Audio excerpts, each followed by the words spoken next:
हमारे क्षेत्र में जो राजनीतिक वातावरण है, हमारे क्षेत्र में जो तानाशाही का वातावरण है, आप लोगों को अच्छे से पता है।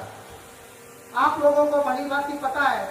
जो बुजुर्ग आज इस मंच पर बैठे हैं, जो बुजुर्ग आज इस कार्यक्रम के साक्षी है, आप लोग अगर 15 वर्ष पहले जाओगे, ये पंचायतें 2008 से पहले चोमू विधानसभा का हिस्सा हुआ करती थी। 2008 में ये शाहपुरा विधानसभा क्षेत्र बना। आप लोग अगर याद करोगे तो नेताओं के सामने जाते होंगे तो 100 वर्ष के व्यक्ति को नेता के चरणों में झुकना पड़ता था, नेता के चरणों की धूल को अपने माथे पर लगाना पड़ता था।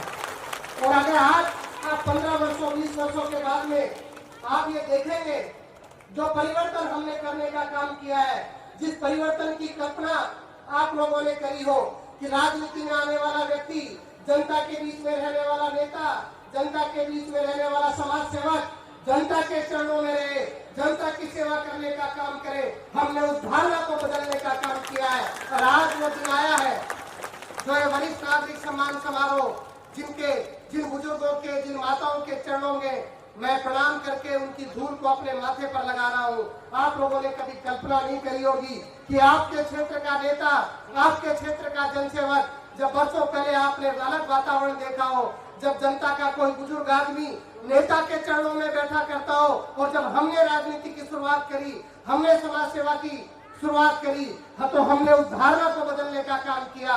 हमने सही मायने में जनता के हित की बात करने का काम किया। हमने सही मायने में जनता की अपेक्षाओं पर खरा उतरने का काम किया। और सबसे पहले कोई व्यक्ति समाज सेवा में रहता है, राजनीति में रहता है, तो उसका दायित्व तो बनता है कि छोटा हो बड़ा हो, उसे वो सम्मान के साथ में बात करे, उसे वो विश्वास दिलाए, उसे वो भरोसा दिलाए कि जब जरूरत पड़ेगी उस बुजुर्ग को, उस नौजवान को जरूरत पड़ेगी तो वो नजर मिला करके, हाथ पकड़ करके वो नौजवान उस नेता को, उस प्रतिनिधि को कह पाएगा कि बेटा मेरा ये काम है, बेटा मेरा ये काम है, हमारी ढाणी में ये काम है, हमारे गाँव में ये काम है। आपको सोचना पड़ेगा। मैं आप लोगों से चर्चा करने आया हूँ। मैं तीसरा चुनाव लड़ रहा हूँ। मैं आप लोगों के बीच में आया हूँ। क्या आप लोगों ने कभी कल्पना करी थी कि किसी नेता का हाथ पकड़ करके, किसी नेता की आंखों में आंख डाल करके आप लोग ये बता पाएंगे कि भैया ये काम है, ये बेटा ये काम है? आप लोगों ने कभी सोचा नहीं होगा, क्योंकि हमारे जो यहाँ पर लोग राजनीति करने आए, जो सत्ता में रहे, जिन्होंने 15-20 वर्षों तक शासन किया, जो वर्तमान में राज कर रहे हैं, उन लोगों ने कभी राज किया होगा तो एक व्यक्ति के आधार पर किया होगा, 2 व्यक्ति के आधार पर किया होगा। हमने 36 कौम के बीच में जाकर हर व्यक्ति से संवाद रख करके, हर व्यक्ति के संपर्क में रह करके, हर नौजवान बुजुर्ग का आशीर्वाद लेकर के उस राजनीति और समाज सेवा को प्रारंभ करने का काम किया।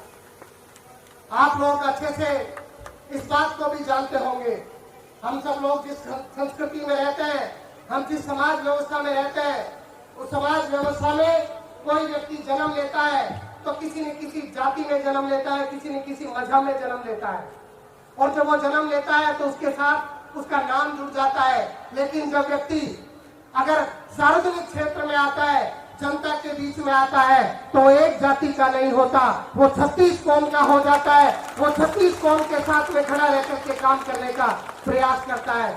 मैंने उस धर्म की पालना का काम विश्वविद्यालय से करने का काम किया, और वहां के छात्रों ने मुझे मौका दिया, मुझे अवसर दिया। 2013 के चुनाव में मैंने यहाँ पर भाग्य आजमाया। मैं निवाड़ा देवतला की उस पंचायत को धन्यवाद देना चाहता हूँ। आप लोगों ने मुझे उस समय भी हौसला देने का काम किया, ताकत देने का काम किया, और इस विधानसभा क्षेत्र के 24,000 मतदाताओं ने मुझे वोट देकर के मजबूती देने का काम किया। मैं 2013 के बाद में जनता के बीच में हमेशा रहा। अगर कोई व्यक्ति परेशान हो हॉस्पिटल में, तो मैंने उसकी सुनने का काम किया, उसे संभालने का काम किया। भले ही वो किसी जाति बिरादरी से आता हो, भले ही वो किसी मजहब से आता हो, मैंने कभी भेदभाव करने का काम नहीं किया। और आप लोग इस बात के गवाह हो।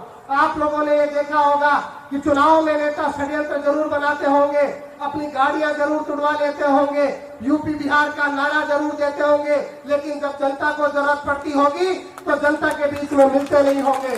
आप लोगों ने कोरोना का समय देखा होगा, आप लोगों ने वो परेशानी का समय देखा होगा जो हमारे बुजुर्गों ने 100-125 साल पहले लाल बुखार के रूप में देखा था। और आज हम बुजुर्गों ने, नौजवानों ने, यहाँ के हर व्यक्ति ने उस कोरोना का द्वंद झेलने का काम किया। किसी का बेटा चला गया, किसी का भाई चला गया, किसी की माँ चली गई, किसी की बहन चली गई, किसी की पत्नी चली गई। और उस तकलीफ के समय में, उस परेशानी के समय में अगर किसी व्यक्ति ने काम करने का अगर कोई प्रयास किया होगा तो जनता को अच्छे से ध्यान होगा। और किसी व्यक्ति ने नहीं किया होगा, किसी नेता ने नहीं किया होगा, तो भी आपको ध्यान रखना होगा और समय आने पर उनको बताना होगा कि जनता का असल काम क्या होता है, कि वो जागरूक रह करके उस समय सवाल पूछे कि कोरोना के समय आप कहाँ थे। क्योंकि कोरोना ऐसी बीमारी थी जो पूरे विश्व में आई और सही मायने में समाज सेवियों की जो समाज सेविका बनती है